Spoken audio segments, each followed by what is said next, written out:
Hi, everybody. Hang on just a second. There we go. All right. Good morning. My name is Rita Crompton. I am the president and CEO of Archimedes Offspring. I'm also known as the inventor lady. So I've had a lot of experience over the 10 plus years that I've been doing this on helping inventors really understand the steps.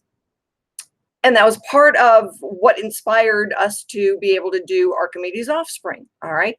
Money tends to be the big challenge. And one of the problems the inventors face is getting in too deep before they really understand the steps. So today we're going to take just a few minutes and kind of go through this, how you assess the project.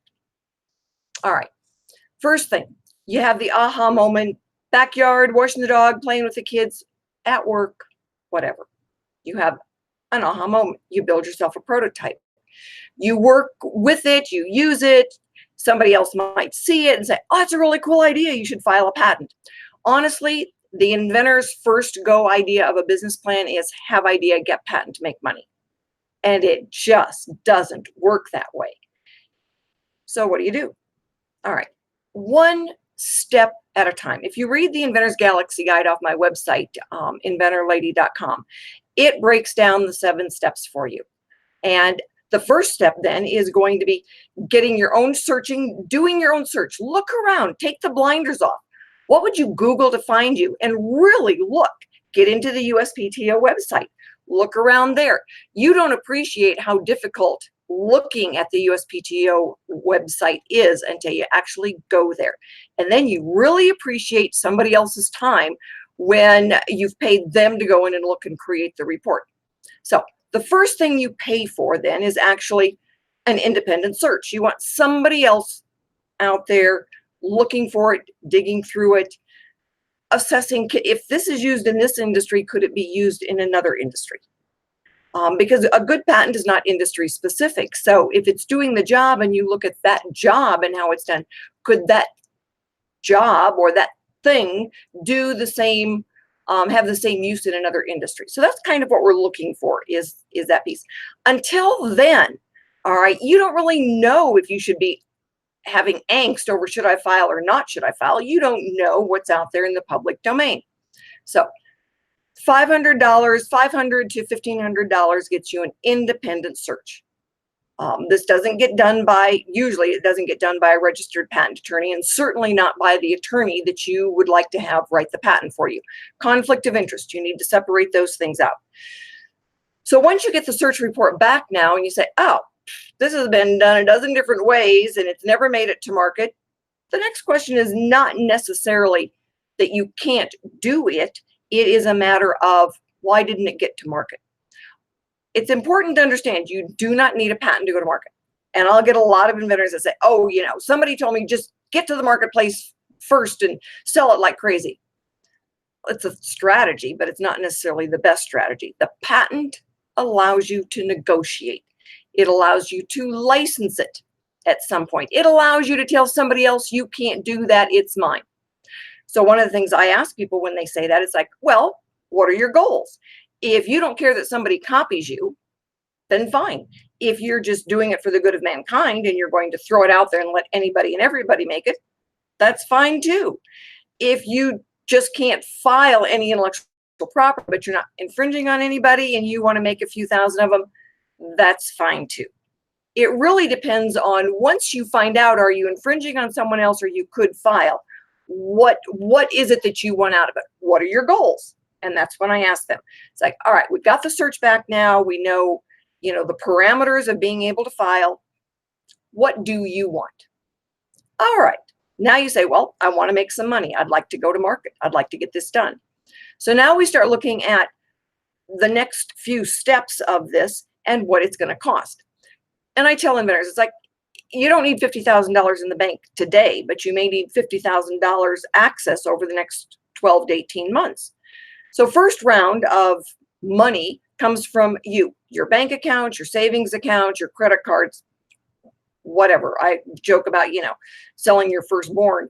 Probably not the best idea. So a lot of them aren't going to get you very much. However, all right, funny aside, you are going to be the one doing that first round. All right. So once now your patent is filed, your patent pending, and people say, well, how much is it? The big variable is the hourly rate the attorney is charging that you pick. All right. So we've got some really good ones for $200 an hour, and there are some really bad ones at $600 an hour, and vice versa. It really is about, registered. It's got to be a registered patent attorney. You cannot do it yourself. Throw your leverage out the window if you try to file your own patent. And I am serious. There's not a legitimate licensee I know, all right, that will look at a patent that was done pro se. It means done by yourself. Likewise, and if you use one of those fly-by-night outfits that advertises on late TV, same thing. They throw it out the window, won't even talk to you. All right. So this is not where you cut corners. You may look at billable hours, but you still need a registered patent attorney. All right. Then you're going to get a prototype done. So if you're looking at about, 4,000, 3,000 to 4,000 if you're filing a provisional, maybe 8 to 10 if you're filing a utility. If you're hitting upwards in that, find another attorney.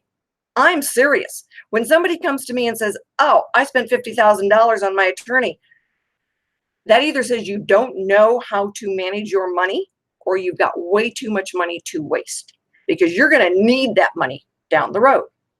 Right? Then your next step, once your patent pending, and sometimes you're working with the engineer the same time you're working with the attorney. Sometimes you're the engineer or you've got enough experience in the thing that you're creating that you don't need to go to the engineer yet. You want to be able to get the patent filed. Certainly the normal steps that we see is, consulting with the engineer. Before you file the patent, you want a pretty good idea you can make it at a price the consumer is willing to pay. And we see a lot of patents that jump the gun on that. So there's some finesse in working that. Then you're going to work on getting a couple of what we refer to as sexy prototypes. That if the consumer was looking at it, they wouldn't necessarily know the difference between a basic prototype and something that was manufactured. Sexy prototype. All right. Now you're starting to get up there and starting to push the $40,000 and $50,000. So what do? For Archimedes Offspring and this funding mechanism that we have created, now you can actually apply for vetting early on. Don't get forced into startup mode. All right. If you look at the Inventor's Galaxy Guide and you say, I am definitely on the licensing side of this, or I don't know, maybe I'm startup mode, but I really need that mentoring help to make that determination. Take a look at Archimedes Offspring funding mechanism. This is where you can get help early on to pay for the patent, to pay for the design work, to reimburse you for the search if you need it. All right. It really then gives you that mentoring and that funding mechanism that most inventors struggle with. All right. If you look at your first round of funding is going to be yourself, and then what we refer to as the 3 Fs, friends, families, and other fools. And people then say, well, then I'm going to go for VC funding. No, you're not. All right. No, you're not. All right. Most products, probably 9 out of 10 products, don't fall into VC interest. They're not in the VC categories.